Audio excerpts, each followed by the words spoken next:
Hello students, welcome back. Exploration of ideas का जो अगला चैप्टर है एसे का, उसका नाम है विडोहुड, जिसको लिखा है पंडिता रमाबाई ने। अब ये जो पर्टिकुलर टॉपिक है विडोहुड, ये बड़ा गंभीर समस्या है। अब तो खैर वैसी स्थिति नहीं है, या यूँ कहें कि अभी भी कई जगह है, कई स्थिति में है। लेकिन आप इमेजिन करें कि आज़ादी से पहले, इवन ब्रिटिश काल में भी ये एक जो सती प्रथा हुआ करती थी, ये भयानक एक अपराध यूँ कह सकते हैं, या फिर एक पनिशमेंट कह सकते हैं जो महिलाओं को दी जाती थी। और ऐसा उनको समझाया जाता था, एक दिमाग में बात डाल दी गई थी या गुलाम बना दिया गया था ये कह के कि ये पूर्व जन्म का पाप का ही प्रतिफल है जो महिलाएं विडो हो जाती थी। तो उनको बड़ा कर्ष की निगाह से देखा जाता था, उनको हे दृष्टि से देखा जाता था। इतना ही नहीं, वो सती प्रथा जैसी स्थिति पैदा कर दी गई थी कि अगर उसका पति मर गया तो उसी चिता पर उन्हें जिंदा जला दिया जाता था। जिंदा जलने के लिए चाहे व न चाहे ज़बरदस्ती उनको बिठा दिया जाता था या कई सुरक्षा से। यानी जब मानसिक गुलामी हो जाती थी तो कई बार महिलाएं खुद भी जाके बैठ जाती थी। तो इस तरह की जो परिस्थिति है उसको वो दर्शाना चाह रही हैं पंडिता रमाबाई, जो ग्रेटेस्ट फेमिनिस्ट है, जो वीमेन राइट्स के लिए वो बड़ी आइकन और पायनियर मानी जाती है मॉडर्न इंडिया की और इंडिपेंडेंट इंडिया की।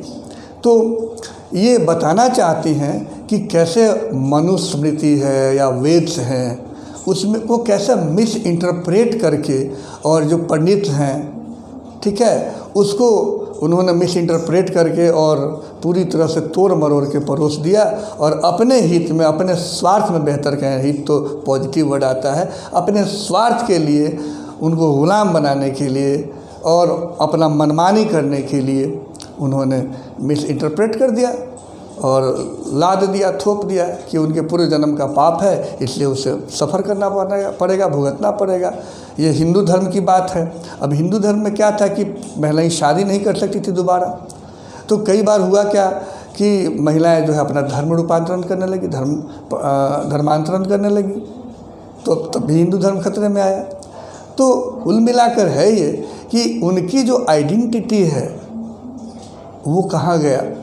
यानी पुरुष अगर विदुर होता था, यानी उसकी पत्नी की मृत्यु हो जाती थी, तो वो शादी कर सकता था, बहुत ही ढंग से शादी कर सकता था, और बिल्कुल किसी तरह का कोई विलाप नहीं, कोई शोक नहीं, सब समाज उसका साथ देता था।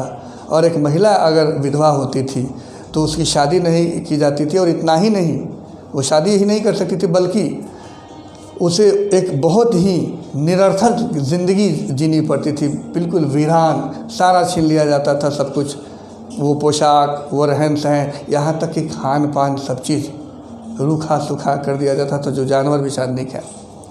तो वो जो कर्ष है, और किसी चीज़ को जब धर्म में हम लागू कर देते हैं, उसको पिरो देते हैं, तो उससे छुटकारा पाना बड़ा ही मुश्किल होता है। आज भी जो है वो इस तरह की, अगर हाई कास्ट में विशेष कर देखें तो उनकी दोबारा शादी नहीं होती थी। आज भी कई जगह पर है जो ऐसा नहीं हो पाता है। तो ये विडोहुड की जो सफरिंग्स है, जो एंग्जाइटीज़ हैं, ट्रायल्स एंड ट्रिब्यूलेशंस हैं, वो खुद महसूस करते हैं। इनकी खुद की शादी जो है वो 11 वर्ष की आयु में कर दी गई थी, और दोबारा जो है उनको जब उनकी उम्र हुई, जैसे प्रावधान था, जो कस्टम था, उनको ले जाने की बात है, तो वो जाने से इनकार कर दी पति के साथ। या कि यूँ कहे कि वो खुद शादी ही नहीं करना चाहती थी, यूँ इतना ज़्यादा वो शुद्ध थी, ऐसे कस्टम थे। चूँकि वो पढ़ाई लिखाई की थी, हायर एजुकेशन ली थी। तो महिला जब हायर एजुकेशन लेती है तो समाज का उत्थान होता है।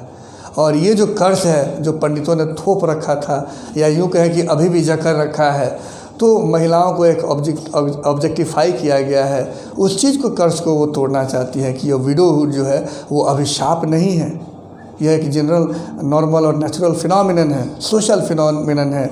जो अगर पुरुष के साथ जस्टिस हो सकता है तो एक फीमेल के साथ क्यों नहीं जस्टिस हो सकता है। क्या वो दोबारा शादी नहीं कर सकती है अपने मर्जी से, या अपने सुरक्षा से ज़िंदगी नहीं जी सकती है? तो एक जो डोमिनियन का जो कल्चर रहा है, उस चीज़ को वो तोड़ने की बात करते हैं विडोहुड में। और वो जो भी धर्म का नाम लेती हैं, वेद्स हो या फिर कोई भी पुराण हो, शास्त्र हो, मनुस्मृति हो, उसको कैसे इस तरह से मिस इंटरप्रेट करके जो उन्होंने गलत फहमी फैलाई और थोप दिया महिलाओं के कान में वो भर दिया, दिमाग में भर दिया। तो इस कर्ज से वो छुटकारा पाना चाह रही हैं, उसको आज़ाद करना चाह रही हैं और वो शिक्षा के ज़रिए सबसे ज़्यादा वो आगे बढ़ाना चाह रही हैं कि इससे लोगों सती प्रथा ख़त्म हुई। लेकिन जिस तरह की सफरिंग हुई तो एक बार उनके खुद के मन में भी विचार आता कि बेहतर होती कि सती प्रथा रहता, यानी वो सुसाइड नहीं कर सकती थी तो बेहतर था कि जल जाती, मर जाती। इस तरह की हेल्पलेस बना दी जाती थी।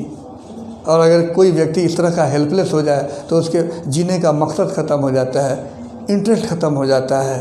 तो ये कितनी भयावह बात है। उस चीज़ को वो महसूस करती हैं और वीमेन एमेंसिपेशन की बात करती हैं कि उन्हें मुक्ति की ज़रूरत है। तो मुक्ति कैसे मिलेगी? तो उनको जब रास्ता दिया जाएगा, उन्हें अधिकार दिया जाएगा, तब वो मुक्त हो पाएंगी। लेकिन अगर थोप दिया जाएगा, उनको गुलाम बना लिया जाएगा किसी विचार से बांधकर, गलत इंटरप्रिटेशन के साथ, तो ये समाज की क्या कहें, उसकी उन्नति नहीं बल्कि डिस्ट्रक्शन कहेंगे। तो यही इनका मेन मकसद है इस एस्से को लिखने का। विडोहुड वो हाईलाइट करना चाह रही हैं ताकि स्टूडेंट्स जो हैं उसको पढ़ें और वो महसूस कर सकें जो हमारे पूर्वज जो हैं, महिलाएं हैं जो सफ़र की हैं और कुछ हद तक कहीं ना कहीं आज भी ऊंचे वर्ग में, ऊंची जाति में सफ़र करनी पड़ती है, उस चीज़ को वो हाईलाइट करना चाह रही है। So thank you very much for listening and watching. Keep on watching, subscribing and sharing the video. Thank you.